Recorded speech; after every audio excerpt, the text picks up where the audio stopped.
Welcome to Lamore's Cards and Horrors. I'm Matthew, and this is another cEDH beginner guide video where I have experienced members of the community come on to teach you about one of their decks. If you enjoy this video, like, comment, subscribe, consider supporting me on Patreon so I can make more of these and make them better for you. And with that, I'll pass it over to this episode's guest.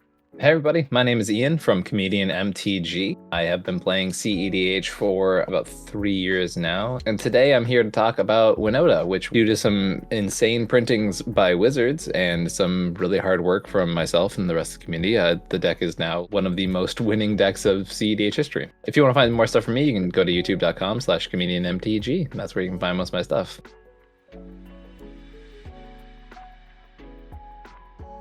So Winota Snowball Stax is a proactive Stax deck, meaning it is a Stax deck that is trying to win the game efficiently. The whole point is to get your non-human creatures out in the battlefield, play Winota, attack with those, flip over to some really powerful humans, and get your opponents dead. It either can win through combat damage or through combos with the card Kiki-Jiki. So the two ways that Winota tends to start its game plan is either through a hand that gets out a really early Winota with an enabler, so a non-human creature that will give you Winota triggers, or you want to have a hand that has some protected Stax pieces, so things like Mother of Runes into a really impactful Stax piece that eventually will go into a Winota and flip over a bunch of creatures. From that point, you're going to start snowballing, hence the name Winota Snowball Stax. You're going to start just accruing free advantage over and over and over again, and this is the kind of broken nature of Winota, is that you kind of make this initial investment and then she just starts paying these ridiculous dividends. Not only are you getting card advantage from looking at the top 6 cards, but you're playing these cards for free, and they're putting pressure on the battlefield right as they're coming in. As time has gone on, they printed more and more cards that have made combat damage a viable way to actually win the game. Beating your opponents to death has never been easier. Also, there are times in which you want to make infinite creatures. So Rionia being printed was actually another big creature for this deck because it was the first time an only human combo existed in the deck. So Rionia plus Combat Celebrant will allow you to take infinite combats, along with Kiki-Jiki and Combat Celebrant, and Kiki-Jiki and Zealous Conscripts will give you infinite attacking creatures. Winota is definitely the fastest Stax deck in the format, I would say. The ability for Winota to just generate tons and tons of free damage and free pressure onto the battlefield means that you can either A, lock out your opponents from being able to interact relatively quickly, or B, just straight up get them dead with a relevant flip or two from like Rick or Blade Master. The general game plan is to get those few triggers out, and it depends on if you're going for the more slow game plan or the more aggressive Winota game plan. A lot of that depends on your mulligans. If you have a more Stax-focused mulligan, you won't kill your opponents as quickly, but you will guarantee that you not only have Stax creatures on the battlefield, but you have pieces that will actually prevent you getting blown out by just having one of those removed. Or in your more aggressive slants, you can just kill your opponents before they have the chance to really interact with your Stax pieces. So if we're looking at the optimal turn 1, 2, 3 in Winota, usually what you're looking for to really push your game plan to the maximum is turn 1, a combination of acceleration and non-human threats. The original iconic start when the deck was first created was going turn 1 Goblin Rabble Master with a Mana Crypt into a turn 2 Winota, get 3 triggers. And that was always kind of cited between that and Legion Warboss as like the iconic start you were looking for in a Winota deck. Basically, turn 1, you want to get a little acceleration, a little bit of pressure onto the battlefield, and then hoping that your Winota flip into something big. There are starts where you'd rather have turn 1 Mother of Runes, turn 2 really impactful Stax piece, and you'd rather slowly curve your game out. And in those situations, it means that your Stax pieces really need to be protected, and you're happy to play Stax piece after Stax piece turn 1, 2, and 3, and then have a slow turn 4 Winota that eventually just wins you the game because your opponents are so succinctly locked out.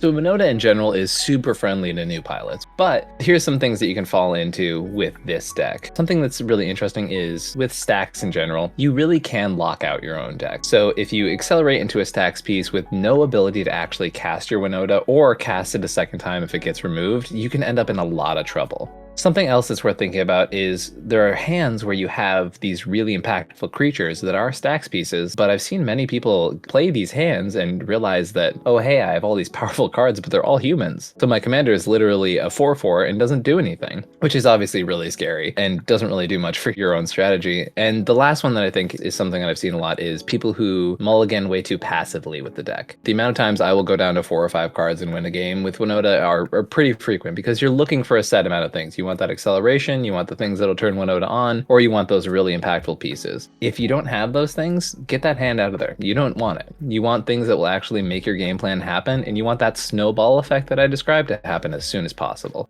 So the cool part about advancing with Winota is that you get to do this really funky stuff that is like not considered cEDH a lot of the time. The things that become the difference between a Winota pilot and a Winota master are some really wild things. So for example, combat math. Combat math when it comes to like facing off against other stax decks is so huge. And there are many times with Winota that learning 60 card fundamentals actually can translate really well into the deck, because you need to know these attacks are optimal for this, I get to preserve my resources, and I get to preserve a certain amount of damage on the opponent to be able to put the pressure on them without throwing my own game plan off. You also get to do crazy stuff, especially with the Kiki package. The Kiki package and mastery of this deck together creates so many opportunities for success. For example, in my most recent top 16 match, you can see a match where Drannith came down turn 2, and I did not get to cast Winota for turns and turns after that, but I was able to have Kiki and Nathalia's Lancers going at the same time, and being able to use Kiki to tutor out different impactful stax pieces over and over again and build an entire game plan without ever casting the commander really allows the 99 of the deck to become more than just Winota herself. Something that's also really interesting is using your tutors correctly. I had a game where I flipped over and I had the choice to get an impactful human or get an Imperial Recruiter. And what I chose to do was grab the Imperial Recruiter to tutor a white creature into my hand, so I had something to pitch to Solitude, because that was the only other card in my hand. Little things like that allow you to really get ahead of your opponents, and the mastery of the deck, when you hit those thresholds where you start to recognize those play patterns, can pay huge dividends.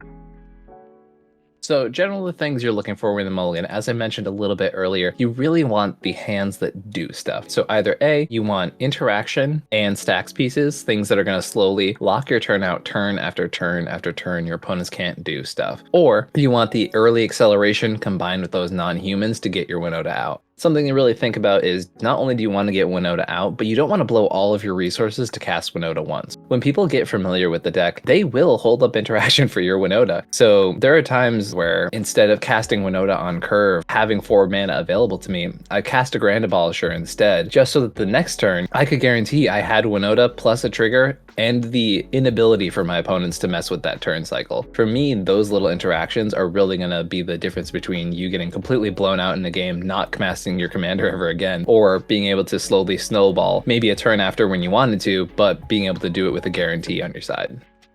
So this first hand here, I feel like we could insert the Admiral Akbar meme of the "it's a trap." If you look at the creature type on all 3 of these creatures, even with a land that accelerates your mana on top of really good fixing and an uncounterable Winota, none of these are non-human. So you're really not doing anything with Winota in this hand. You're also not even playing any stax pieces, so I think you have to mulligan this hand. Now this hand, contradicting the last one, is fantastic. Turn 1, you're going to play one of your fetches, grab a plateau, you can play a Signal Pest, and you can use your Simian Spirit Guide to play a Mana Vault. Next turn, you'll have a basic Plains, which is great in case you happen to flip into the Magus of the Moon. You can play your Winota. When your Winota comes down, yes, you are a little susceptible to direct counter magic, things like Mana Drain or Force of Will, but those things being ready to go on turn 2 usually aren't that necessary to play around. Force of Will, it happens sometimes, and yeah, sometimes you'll get hurt in a hand like this, but you still have enough pieces where you're doing okay. But the idea, turn 1 enabler with evasion, right? Because Signal Pest can only be blocked by creatures with flying reach. And if they have a bounce spell or an Otawara or something like that for your Winota, you also have a deflecting swat ready to go and say, nah, I think you should target something else. This is a pretty solid hand. It's hard to pass up on a hand like this. So on a multi 5, this hand is painful. I don't keep 5ers that are like this. Ragavan alone might be a reason for this not to technically be an auto ship down to 4. So if I was forced to keep this hand, I think you bottom the Skyclave Apparition, you bottom probably the Goblin Rabblemaster, because of the 2 of them, Rabblemaster is worse than Warboss in this deck because it forces things to attack. And that's the 2 things I would put to the bottom of the library. And then you'd sort of have to pray that the Ragavan gods provide you with a solid amount of resources and you don't get hit by a Collector Roof. But yeah, this is definitely not a hand I would be excited about keeping, and I would go to the dreaded 4 cards most likely over this.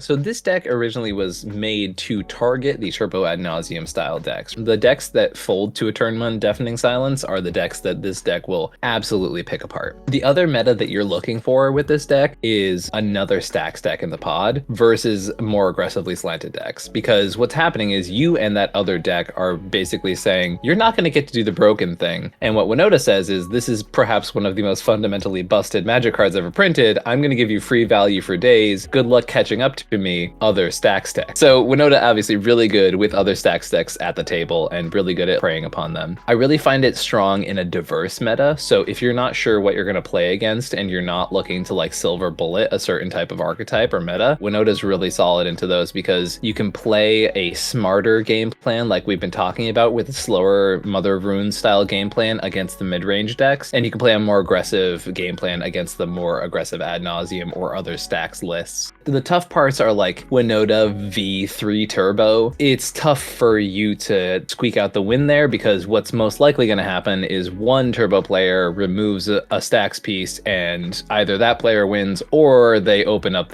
for the second turbo player, which is more often what happens. So that's usually a tougher situation to end up in. But I find that the cEDH meta is diverse enough that even if you're playing with more aggressively slanted decks, it is very unlikely that you are in those tough pods because of how much diversity there is in cEDH in general. So Winota is, as I mentioned earlier, such a good deck for new players. It's a great introduction into cEDH because at the very base level, you can kind of get the game plan of play a non-human, play my commander, accelerate, stop your opponents from doing some stuff, and you can still get a good amount of wins with that. I have seen people really test like really spicy versions of Winota and still make solid results through those lists because of just how fundamentally powerful Winota is herself. So the deck is gonna get you wins even if you're still new to the format. And while you're doing it, you can learn about the interactions and the nuances of the format while you're just turning cards sideways. When you're really just starting out, it's a very forgiving archetype that can really allow you to learn the format and learn it really well, while also still providing yourself a good chance to actually claim victories.